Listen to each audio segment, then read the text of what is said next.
കേരളത്തിൽ വിദ്വേഷ പ്രസംഗത്തിന് ഒന്നാം സ്ഥാനം കിട്ടുന്നതിന് വേണ്ടി പലരും മത്സരിക്കുന്നു. അതിൽ ഇപ്പം ഏറ്റവും ഒടുവിൽ അതിലേറ്റവും വിവാദമായിരിക്കുന്നത് PC ജോർജാണ്. അദ്ദേഹത്തിൻ്റെ പ്രസ്താവനയെക്കുറിച്ച് ഞാനിവിടെ പറയുന്നില്ല, കാരണം അത് പറഞ്ഞാൽ അത് വീണ്ടും വേറെ തരത്തിലുള്ള ഇതാവും. വംശീയവും വർഗീയവുമായ ജനങ്ങളിൽ വലിയ തോതിൽ വേർതിരിവുണ്ടാക്കുന്ന ഒരു വിഭാഗം ജനങ്ങളെ ഒറ്റപ്പെടുത്തുന്ന, അല്ലെങ്കിൽ രണ്ട് വിഭാഗങ്ങൾ തമ്മിൽ സംഘർഷമുണ്ടാക്കുന്ന ഏത് സ്റ്റേറ്റ്മെൻറ്റും പൊതുമാധ്യമങ്ങളിൽ വരുന്നത് അത് കുറ്റകരമാണ് എന്ന് ഇന്ത്യയുടെ ശിക്ഷാ നിയമവും പറയുന്നു. കാരണം അത് ശരിയാണ്. ബഹുമത, ബഹുവിശ്വാസ, ബഹുസംസ്കാര, ബഹുഭാഷ ഉള്ള ഒരു രാജ്യമാണ് ഇന്ത്യ. അത് അങ്ങനെ ഭരണഘടന അംഗീകരിക്കുന്നുണ്ട്. അങ്ങനെയുള്ള ഒരു സ്ഥലത്ത് ഒരു വിഭാഗത്തെ ടാർഗറ്റ് ചെയ്തുകൊണ്ട് ഇത്തരത്തിലുള്ള വംശീയ പ്രസ്താവനകൾ നടത്തുന്നത് കുറ്റകരമാണ്. ഇത് ഇന്നലെ ഹൈക്കോടതിയിൽ ഇദ്ദേഹം മുൻകൂർ ജാമ്യത്തിന് PC ജോർജ് ചെന്നപ്പോൾ ഹൈക്കോടതിയുടെ നിരീക്ഷണങ്ങൾ വളരെ രസമാണ്.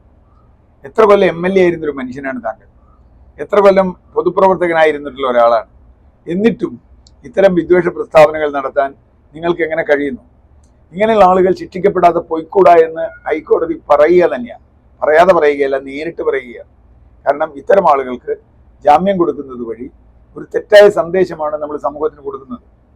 വിദ്വേഷ പ്രചരണം നടത്തുന്ന ഒരു വിഭാഗത്തിനെതിരെ കലാപം ഉണ്ടാക്കാൻ കഴിയുന്ന തരത്തിലുള്ള പ്രവർത്തനം നടത്തുന്ന ഒരാൾക്ക് ജാമ്യം കൊടുക്കുക എന്ന് പറഞ്ഞാൽ അതിനർത്ഥം അദ്ദേഹത്തിൻ്റെ ഇതിനെ നമ്മൾ പരോക്ഷമായി അംഗീകരിക്കുക എന്നുള്ളതാണ്. ഹൈക്കോടതി പറയുന്നത് ഒരു കാരണവശാലും PC ജോർജിൻ്റെ പോലെയുള്ള ഒരു നേതാവ്, അദ്ദേഹം പൊതുപ്രവർത്തകനാണ്, എത്ര കൊല്ലമായി നിൽക്കുന്നു, ഇവിടുത്തെ എല്ലാ വിഭാഗം ജനങ്ങളുമായി ബന്ധപ്പെട്ട് പ്രവർത്തിച്ചിരുന്ന ആളാണ്. കുറച്ച് കാലം മുമ്പ് ഇദ്ദേഹത്തെ പറ്റിയുള്ള ഒരു പരാതി, ഇദ്ദേഹം SDPI പോലെയുള്ള സംഘടനകളുടെ വക്താവായി രംഗത്ത് വന്നിട്ടുണ്ടെന്നുള്ളതാണ്. ഒരു കാലത്ത് SDPIയുടെ ഏറ്റവും പ്രധാന പ്രാസംഗികനായിരുന്നു PC ജോർജ്. പെട്ടെന്ന് അദ്ദേഹത്തിന് മാറി വരികയും അദ്ദേഹം രാഷ്ട്രീയ പാർട്ടി മാറുകയും അദ്ദേഹം നേരെ റിവേഴ്സ് ആവുകയും ഇപ്പോൾ വലിയ തോതിൽ ഒരു മതവിരുദ്ധ പ്രചാരകനായി വരികയാണ്. അത് ഒരു കാരണവശാലും അംഗീകരിക്കാൻ പറ്റില്ല. അതുകൊണ്ട് അദ്ദേഹത്തിന് മുൻകൂർ ജാമ്യം കൊടുക്കണ്ട എന്ന് തന്നെയാണ് ഹൈക്കോടതി തീരുമാനിച്ചത്. വളരെ ശരിയായ ഹൈക്കോടതിയുടെ ഒരു തീരുമാനമാണ്. ആരും അങ്ങനെ ചെയ്യാൻ പാടില്ല.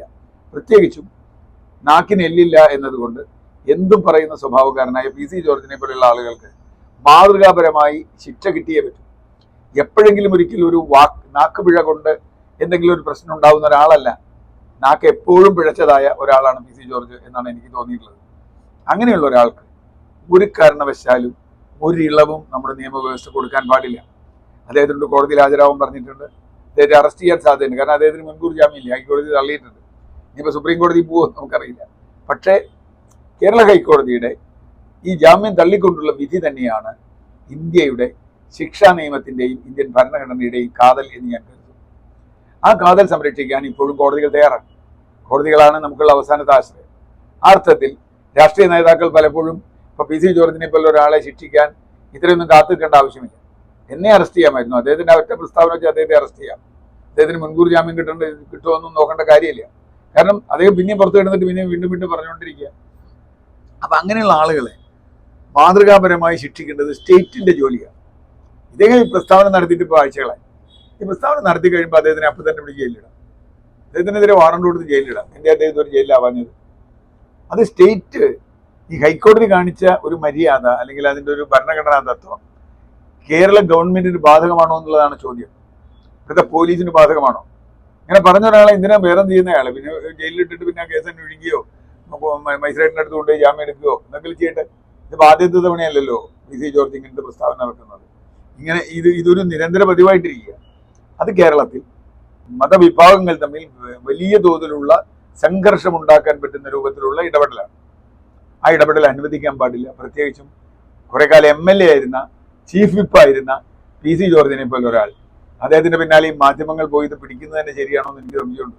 മാധ്യമങ്ങൾ അത് പ്രക്ഷേപണം ചെയ്യാൻ പാടില്ല അങ്ങനെയുള്ളൊരു കാര്യം. കാരണം അത് നമ്മുടെ ഭരണഘടനയുടെ ഏറ്റവും പ്രധാനപ്പെട്ട ഒരു സംഗതിയാണ്.